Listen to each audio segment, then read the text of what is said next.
Obrigado a Deus, Pai, Senhor Jesus, amém? Louvado e agradecido seja o nome do Senhor. Quer dizer, estou muito alegre com Jesus por essa oportunidade. E é realmente uma grande oportunidade da parte de Deus. Vamos abrir as Bíblias Evangelho de Jesus Cristo, segundo João, no capítulo 3, verso 16, que é um clássico que creio que todo mundo conhece. Evangelho de Jesus Cristo, segundo João, capítulo 3, verso 16. Porque Deus amou, porque Deus enviou o seu Filho ao mundo, não para que condenasse o mundo, mas para que o mundo fosse salvo por ele. Amém? Amém. Beleza, irmãos? Aleluia. Nós sabemos que há uma busca muito profunda numa realidade humana dentro de cada um de nós. Cada um de nós aponta para uma necessidade, para uma emergência que julga ser uma emergência, uma prioridade. Então nós temos pensamentos isolados, cada um de nós. Um pensa em direção às coisas domésticas do lar, outros às coisas profissionais. E não é sempre que os homens pensam nas coisas espirituais. Mas quando nós olhamos a palavra de Deus, nós começamos a tentar, desejar compreender todas as coisas. Então, uma das coisas que Deus colocou no meu coração há alguns dias, né? E essa pregação é fruto de muitas horas de conversação que tive com Deus, e porque tem, não sei se é um defeito ou uma qualidade. Quando as coisas que eu não entendo, elas ficam ruminando no meu coração, na minha mente, aquilo me incomoda muito. É claro que eu não vou entender de tudo, mas eu preciso entender o que eu estou fazendo. E na profissão de homem de Deus, eu preciso saber o que eu estou fazendo, ter a convicção do que estou fazendo e a certeza do que estou fazendo. Então, quando nós olhamos para a palavra de Deus, nós começamos a buscar resposta, porque são a iluminação do caminho de Deus e da segurança para cada vez mais eu possa não apenas nadar, mas nadar de braçada, confiante, que eu estou no caminho. E eu acredito que isso é bom repartir com os irmãos, porque talvez alguém possa pensar que eu leio a Bíblia por ler, não, mas talvez alguns não saibam que eu leio a mesma coisa 200 vezes, até compreender o que realmente aquilo significa. E há coisas que eu já li 200 vezes e ainda não compreendi. O que eu quero dizer aos amados irmãos é que existe, na verdade, a palavra que eu li, porque Deus enviou o seu Filho ao mundo, não para que condenasse o mundo, mas para que o mundo fosse salvo por ele. Nós temos que entender algumas coisas que são muito importantes, porque quando você amanhece, você faz um compêndio, ou seja, você reúne tudo aquilo que é desde o início, do meio e do fim, e você começa então a ter a certeza que tem o domínio da situação. Você reúne aquilo que é o início, o meio e o fim, e você tem a certeza de estar no caminho de Deus. A obra de Deus, irmãos, é algo que nós precisamos, acima de tudo, passar pelo Espírito Santo. Que nós temos entendimento e não caímos aqui de paraquedas e fazemos alguma coisa conveniente à religião e batemos palmas e oramos e fazemos alguma coisa no âmbito espiritual. Quando eu olho para a palavra de Deus, nós devemos entender claramente que o verso 37 ao livro, ele diz bem claramente: porque Deus amou o mundo de tal maneira que deu seu Filho unigênito, ou seja, o seu Filho. Alguém vai dizer, mas eu já ouço essa palavra há muitos anos mais. E manda, por que Deus amou o mundo de tal maneira? Quando nós fazemos, na verdade, a associação dos textos, a junção de um texto com o outro dentro de um contexto, nós chegamos à seguinte conclusão: por que Deus amou o mundo de tal maneira? Quando Deus fala do mundo, está falando dos homens, está falando das pessoas. Ele ama as pessoas por uma questão óbvia de debilidade, de necessidade, de que a pessoa não tem como se salvar se não for através da pessoa de Deus. Então ele diz que ama o mundo de tal maneira que deu o seu único filho, ou seja, ele tem um único filho, e ele agora olha para as pessoas e vê que há uma malignidade, ou seja, há uma moléstia sobre o homem. Então aquele homem tem uma paternidade, e lá atrás a paternidade influencia a vida dele espiritual, e ele tem uma obra, uma moléstia sobre ele que não tem cura. E qual é o principal sintoma? O homem, ele se inclina para as coisas do mal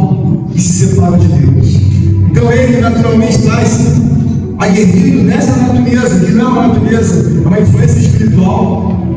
Então, tudo que ele quer se separar de Deus e se inclina naturalmente para as coisas do mal. Quando nós olhamos e vemos, então, Deus ama, ele vê o quê? A incapacidade total e absoluta do homem se salvar, ou seja, ele não tem forças, ele não tem, na verdade, uma sabedoria, ele não tem uma predisposição espiritual para se salvar, ou seja, ele vai ser dominado naturalmente. Então, quando nós olhamos e vemos porque Deus amou o mundo, Deus está vendo na tua frente milhares e milhões de vezes. Olha, eu estou amando dentro de uma forma logística. Eu estou amando gerações, e mais gerações, homens, mulheres. Então ele vai e explica para você que o assunto dele não está baseado num estado, num bairro ou num continente. Ele diz: olha, o mundo de tal maneira, ou seja, é uma logística muito grande que você precisa para entender o que Deus faz quando, na verdade, ele dá o entendimento a cada um de nós. Então fica mais claro. Por que, pastor, que Deus investiu tanto, insistiu tanto nessa direção? Quando nós olhamos a propositura da palavra de Deus, nós precisamos entender que nós somos imagem e semelhança de Deus. Ora, se nós somos imagem e semelhança de Deus, há todo um propósito para que Deus tenha continuidade para aquele propósito dele.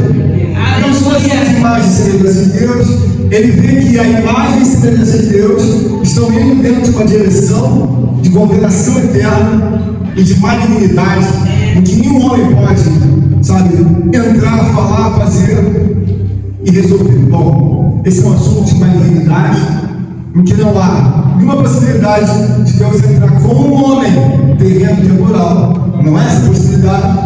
Por quê? Porque o que está dentro daquele homem é algo tão elevado, tão gigante, tão forte, que não existe a possibilidade de cogitar: bom, vamos salvar o homem, mas como? O que está nele é uma malignidade de extrema infinitude. Não é um assunto para um homem resolver. Então ele diz: porque Deus amou o mundo de tal maneira, amou o mundo. Isso aí não é assunto para o homem. Isso é um assunto para Deus. E nós sabemos que quando nós olhamos para Deus, nós precisamos ver que ele está medindo as coisas. E ele vê que tem uma geração, tem duas, tem três, tem quatro, tem mulheres, tem homens.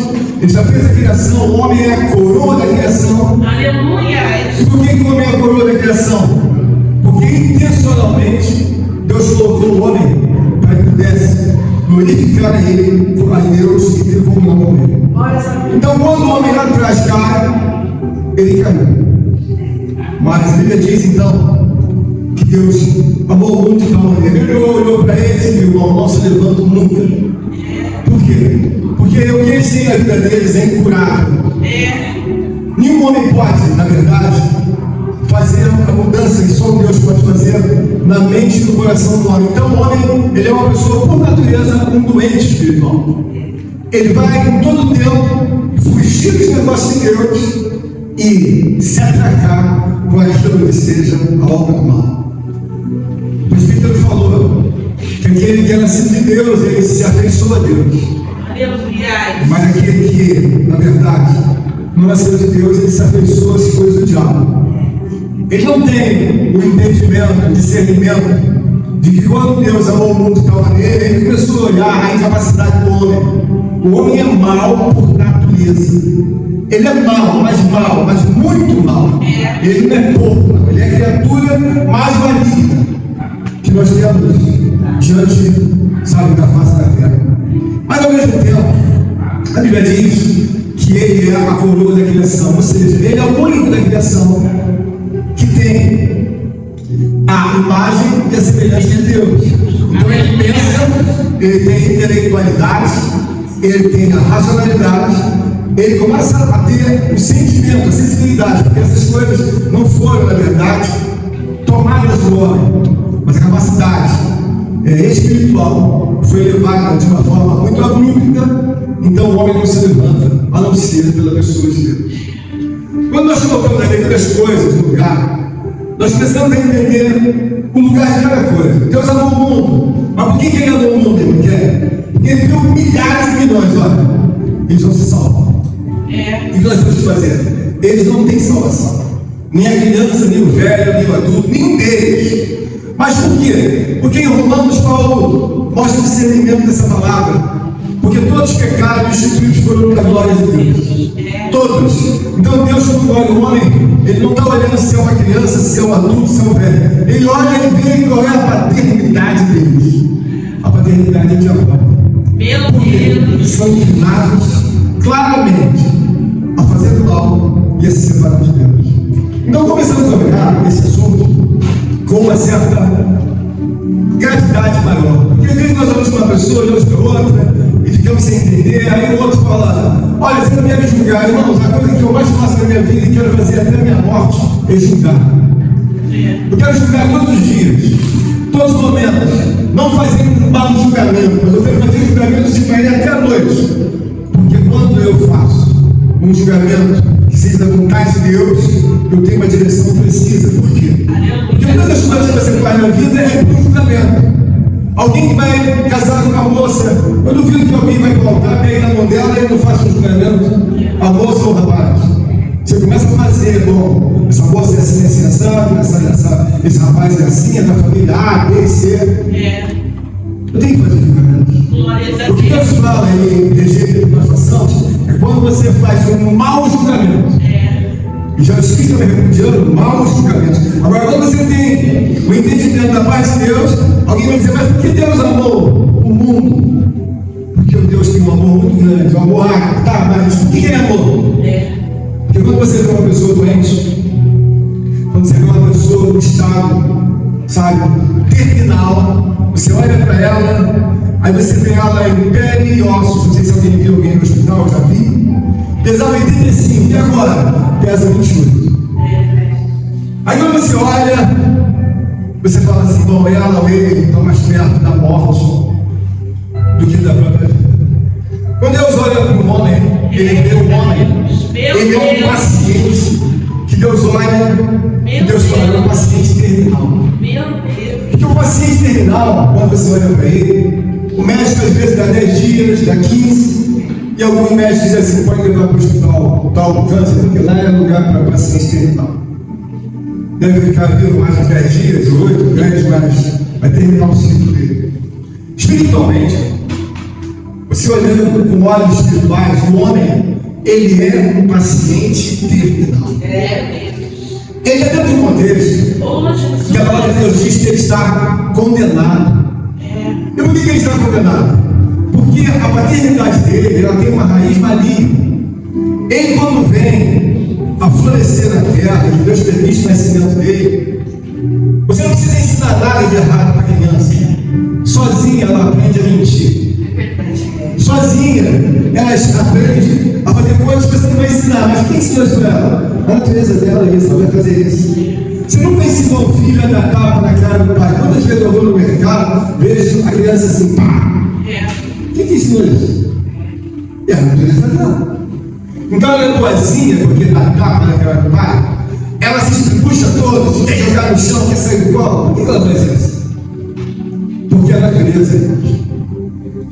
Que Deus olha de um homem, Ele está dizendo: todos pecaram, os foram da glória de Deus. Então você acha bonitinho uma criança que não é realmente feia, uma coisa bonita.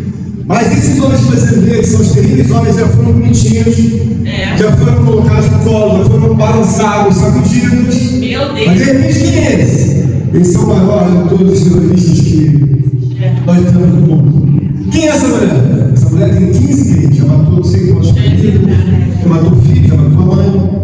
Então você tem que entender que isso não é algo que é freado pela educação, não é algo que é freado por uma cultura humana, é algo que é um assunto para Deus. Então quando a Bíblia fala que Deus amou o mundo de tal maneira, Ele está dizendo: bom, são gerações e gerações, é preciso que esse assunto receba a intervenção de um Deus.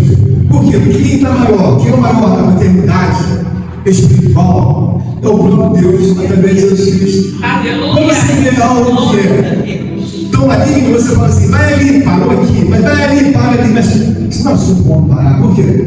Todos os modos operantes que você pensar ou imaginar, eles usam sobre a face da terra. Então não é algo que você diga assim: agora vamos parar, vamos conversar, vamos reunir um acordo. Não tem acordo. Porque quando o homem pensa que ele vai resolver alguma coisa com uma bomba ou com um míssil, Os menores resolvem com uma faca, um pedaço de fio, um pedaço de pau, um revólver, uma pistola. Então a malignidade é infinitamente obra que só Deus pode pagar. Então quando Deus diz, porque Deus amou o mundo de tal maneira, você deve entender isso, porque você sai de casa e muito romanticamente não entende quem está do teu lado. Aí você faz uma homenagem ao homem. Oh, meu querido amigo. Aí você dá abraço nele, bem forte. E na verdade, que ele tem no coração, a Bíblia diz o quê? Maldito o homem que confia no homem. Por que ele não pode confiar no homem? Porque a natureza dele, ela vai trazer para você problemas. Muitas pessoas foram pautar, abraçaram a mulher, abraçaram o marido, deixaram. Olha, o Senhor se vai de você só a morte. Não dá 2 anos, 1 ano, você separou. Alguém fala, mas por quê? Irmão, o que Deus mais gosta que nós entendamos é a Escritura Sagrada. Por que Deus amou o mundo? De tal maneira que Deus seu filho, bom, ele não tem como se salvar, não tem como resolver. Este assunto, em número, gênero e grau, é um assunto que Deus olha e diz, irmão, eu vou entrar na providência para suspender esse assunto. Então a gente quer a segunda parte do texto que eu acabei de falar. Ele está dizendo bem claramente que Deus deu o seu único filho para todo aquele que ele crê não pereça. Mas devemos entender o seguinte, irmãos. Nós temos as nossas limitações humanas. E quando você constrói um relacionamento divino com Deus, você vai ficando numa expertise e você entende a origem de tudo. Bom, o homem tem paternidade maligna. Como nós já ouvimos várias vezes, ele caiu no Éden. Quem foi o responsável pela queda dele no sentido espiritual? Aquele que caiu. Simultaneamente replica sobre o homem toda a malignidade. Ou seja, eles afastaram, eles foram levados a se afastar de Deus. E o que mais nós fazemos na igreja é tentar aproximar o homem de Deus. Por isso que ele acabou de trazer. Glórias a Deus. Estamos certo? E falando sobre o pecado, mas aí eu estou indo um pouco mais antes. Ele fez uma série demonstração de que o pecado ele mata o homem. Meu Deus. Quando nós começamos a olhar, nós começamos a ver que alguém mais experiente do que você ou eu vai falar sobre o assunto. Mas por quê? Porque eu talvez seja um dos mais velhos da igreja. Mas um dia eu fui novo, não nasci velho. Mas quando eu era novo, alguém falava para mim do Evangelho. Eu tinha dificuldade de entender. Por quê? Porque a minha natureza procurava outras coisas, como os de hoje jovens procuram outras coisas. Então tudo que eu procurava era contraditório a Deus. Se o pastor falasse uma coisa sensata, eu não via importância, não via gravidade, sabe bobagem, pastor? Isso são os costumes. Só que ele chega um tempo que Deus vai mostrar para você que você pode até tentar pular. Você pode tentar aniquilar a pessoa de Deus.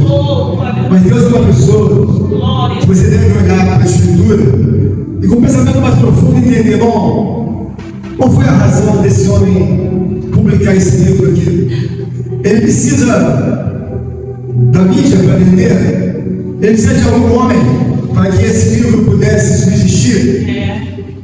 Quando Deus olha e fala desde a fundação do mundo, meus livros são os mais vendidos em todo o mundo. Sem mídia, sem marketing, sem precisar de ninguém. É o livro mais lido, mais vendido em todo o mundo. Mas como é que pode isso se eu preciso subsistir? Eu tenho que ter não sei quantas visualizações, eu tenho que vender, eu tenho que acontecer. Isso é livro não. Quando eu era criança, eu já vi uma série de pessoas nas praças, nas ruas, andando com esse livro na mão. Então ele tinha uma popularidade. E aí nós começamos a ver o que é nascido de Deus, irmãos. Ninguém pode parar. Então, na palavra de hoje, gostaria muito de compartilhar com os irmãos, para que os irmãos tenham o entendimento num todo da sua vida com Deus. Bom, qual é a razão, pastor, de que Deus amou o mundo? Quando Deus olha para uma pessoa, você deve observar que quando você olha, imediatamente os sentimentos vão ser movimentados. Você olha para alguém de uma forma em que você fica admirado por tudo tudo aquilo que ela faz, tudo aquilo que ele é. Eu tenho sentido muito gloriosamente na minha vida, que quando eu olho para Deus, eu começo a ver uma pessoa feliz de tudo aquilo que eu possa imaginar. Então, algumas perguntas soam no meu ouvido, porque alguém que não tem fé vai dizer assim: mas como você tem certeza que Deus existe? Irmãos, quando nós olhamos para Deus, nós devemos entender uma articulação muito clara, muito soberana, muito superior. Você está vendo as guerras agora? Eles estão matando 1.000, 10.000, 5.000. E aí eles têm os armamentos deles. Tem os drones, tem lá as ogivas, os foguetes, os mísseis, os porta-aviões. Então eles detonam um país, detonam uma região, tem as regras da guerra, né? Então eles mataram 5.000, 1.000. Aquilo não vai me fascinar, como manter o prazer da morte de ninguém. Mas quando eu olho para Deus, eu vejo superioridade de muitos deles. Aleluia! Eu vejo que outros homens puxam um drone, enquanto puxam, na verdade, um míssil. Deus fala que você deve olhar para ele. Olha para mim, meu canto. Eu não vou puxar um drone, nem vou puxar um míssil. Eu vou só balançar a terra com terra. Meu Deus! E de uma única vez, eu posso engolir 50.000, 100.000, 300.000 pessoas e eu acabo com tudo, porque eu sou Deus. Glória Quando a você Deus! vê Aleluia! a logística de Deus, você começa a ver a pequenez humana. Oh, meu E Deus! aí você chega ao entendimento, então olha para quem, meu filho? A Bíblia diz: olhar para mim e ser isso no meu. Aleluia! Mas quando nós trazemos o entendimento, mas por que Deus amou o homem? Que o homem é bonzinho? Não, o homem é uma pessoa péssima. É um doente crônico, é alguém que tem uma malignidade, mas que eu, na verdade, amei ele. E aí alguém vai dizer assim: pastor, o homem é mau a si mesmo? Meu Deus! Irmãos, é questão de contra fatos. Não há argumentos. Contra fatos não há argumentos. Vamos abrir a Bíblia em Romanos 3, no capítulo 3. Eu vou ler aqui no verso 13 a 18. Amém? Vamos ler do 12 em diante até o 18. Prestem atenção. Todos se extraviaram, todos se extraviaram, juntamente se fizeram inúteis. Não há quem faça bem. Não há nem um só. Vou repetir de novo. Todos se extraviaram, juntamente se fizeram inúteis. Não há quem faça bem. Não há nem um só. A sua garganta é um sepulcro aberto. Com a língua trata enganosamente. Pessoas ásperas está debaixo dos seus lábios, cuja boca está cheia de maldição e amargura. Os seus pés são ligeiro para derramar sangue. Em seus caminhos há destruição e miséria. E não conheceram o caminho da paz. Não há temor de Deus diante dos seus olhos. Até. Meu Deus! O que você chega à conclusão é que a essência do homem, ela precisa ser contida. Ela precisa ser devidamente dominada. E quando você vê a realidade divina de Deus, você começa a mudar os seus pensamentos.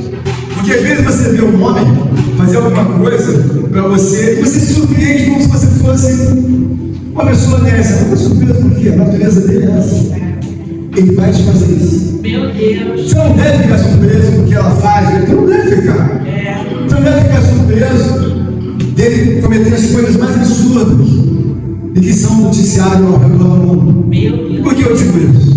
Porque quando Deus olha a logística, ele diz assim: eu preciso salvar de geração em geração.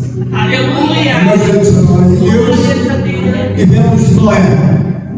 Era um mundo antigo, bem recente. A Bíblia diz que não foram 8 pessoas que se salvaram, Noé e 7. Aí você vai dizer: mas peraí, irmão José, quantas pessoas entraram na arca e foram salvas? A Bíblia diz que foram 8 pessoas. E nos dias de hoje, talvez você fique dizendo assim: mas Deus não vai voltar? Vai voltar? Não, ele vai voltar.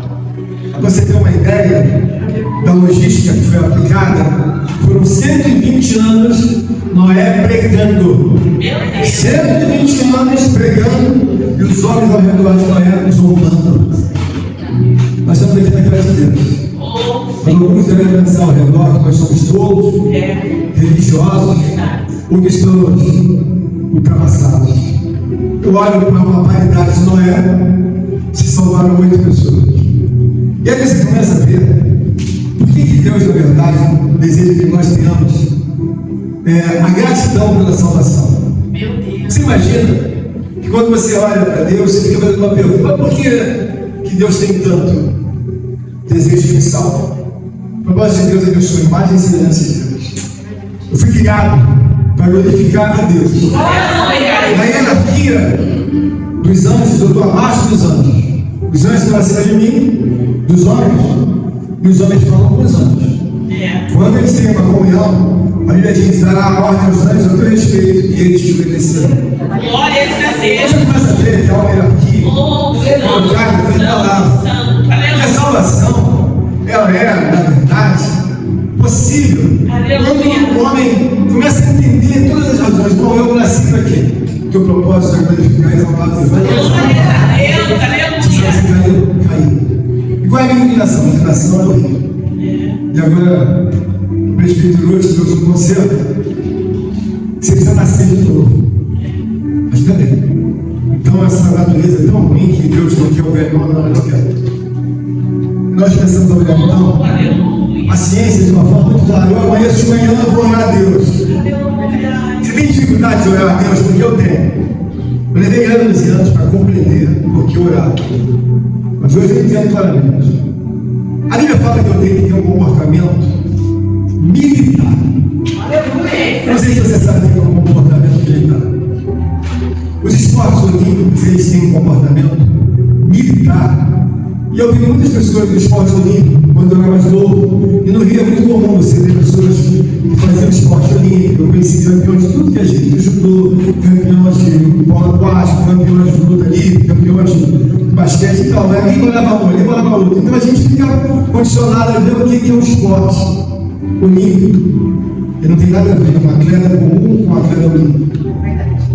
A questão militar é que, quando você vê um esportista olímpico, ele treina de um jeito com sabedoria, com respeito, ele obedece, ele ajuda em tudo.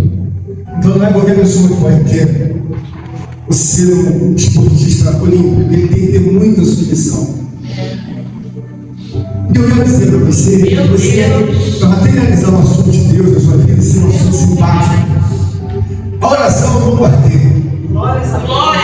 Quando você entende que você é bombardeado noite e dia, você precisa ter uma devolutiva. Então, se eu sou bombardeado noite e dia, para me botarem sentado para ver televisão e eu assistir, ou Netflix, ou uma reportagem, ou ser bombardeado no telefone celular, onde é que eu estou sendo bombardeado? Na minha mente. Então, todas aquelas coisas que transitam na minha mente me fazem gostar daquelas coisas. Um atleta olímpico, ele passa muito, mas muito de um atleta comum. Ele não tem apenas uma base de alimentação ou de treino. Ele treina muito, mas muito. Me lembro que uma certa ocasião, eu fazia treinamento de esporte com um amigo meu de musculação, de pegar peso, outras coisas mais, levantamento.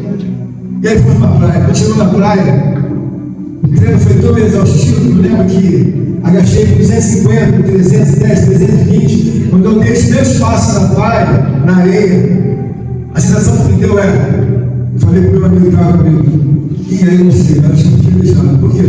Não consigo mais andar. Ele falou: o quê? Aí o moço falou assim: entra aqui, não quer no lugar que você nem andava, andando todo.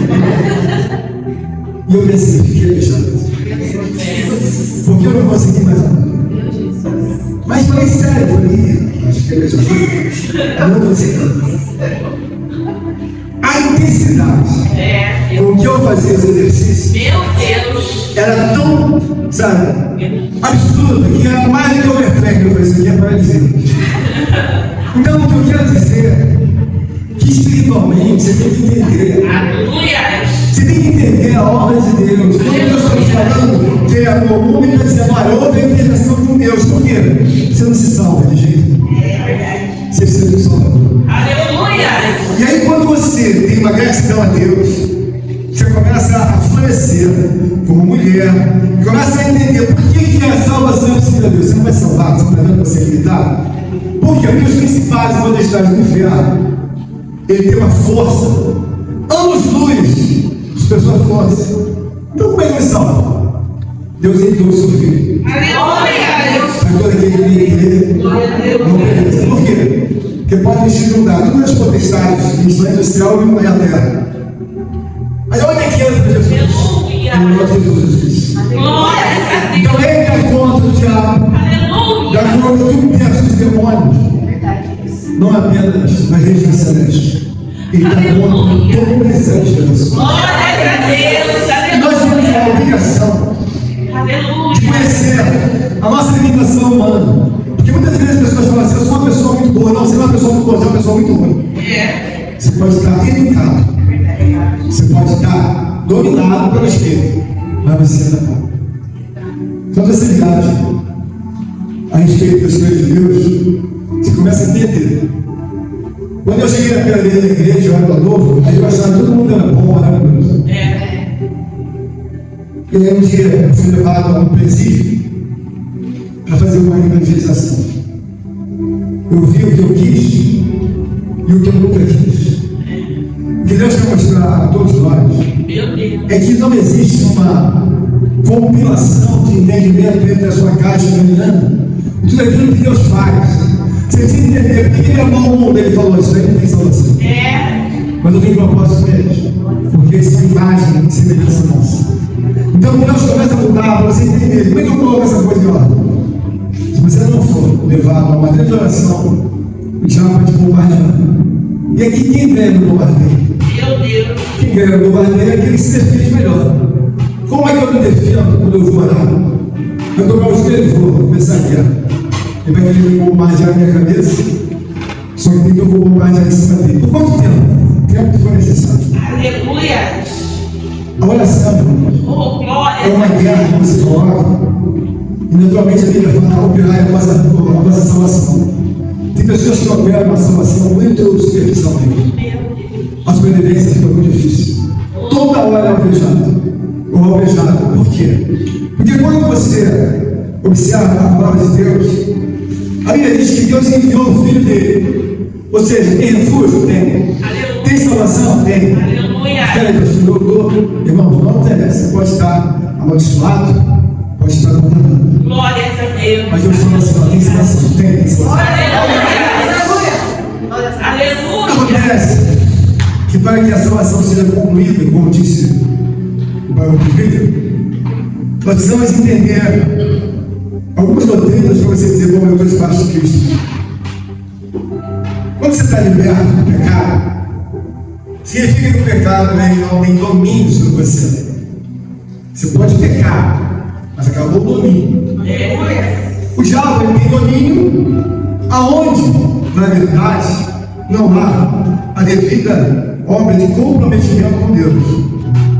Então, Jesus vai e entra e rompe a autoridade das trevas. Aleluia. E daí? Rompeu a autoridade das trevas.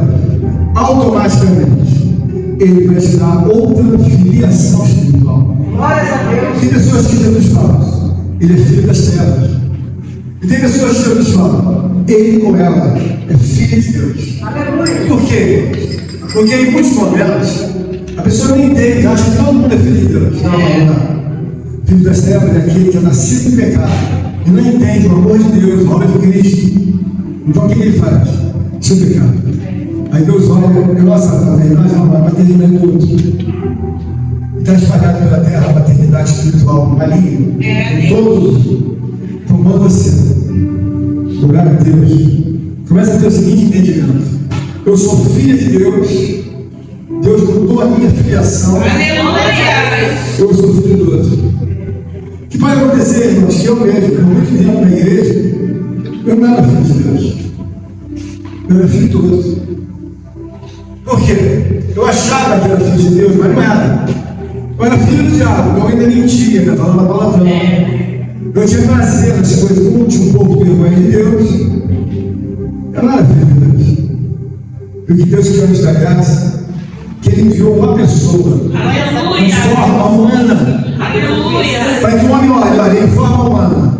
Ele nasceu de Deus, venceu o mundo. Você em forma humana, você pode claramente Aleluia. trocar a sua paternidade, Glória. tirar a paternidade da mulher obediência Glória a Deus. e voltar para a paternidade espiritual. Você pode ficar liberto dos demônios.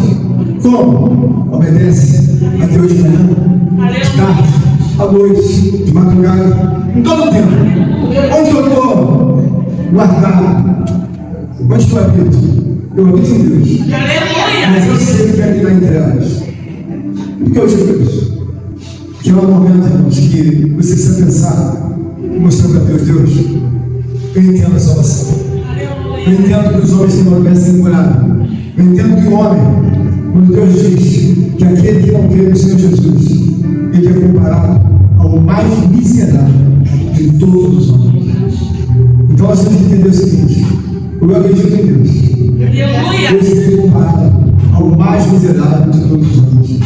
Hoje é uma noite. Obrigada, meu Deus. Que eu creio que seja uma esperança, convicção, alegria. O que fazemos aqui não é uma brincadeira. Porque se fosse uma brincadeira, já acabava há muito tempo. Deus quer nos dizer: aumenta a tua fé. Aumenta o tamanho do teu Deus. Aumenta o tamanho do teu conhecimento. Porque com o conhecimento você se sente confortável. É como um piloto que anda no carro de 1000 cavalos, 1100. Carro de 800 quilos. Vai a 350, 400. Vai confiar, porque sabe o que tem na mão. Muitas vezes, o homem está na casa de Deus. Não sabe nem o que caiu. Não sabe nem o que ele representa. E anda como se fosse um barco dele. Deus está nos falando nesses dias de hoje. Começa a entender que a pessoa de Deus não é para onde você pode chegar como amigo de Deus, como servo de Deus, como aquele que não glorifica e exalta a Deus. Agradeço por tudo. Contribua com esta obra, por favor, deixe seu like e inscreva-se em nosso canal. Obrigado.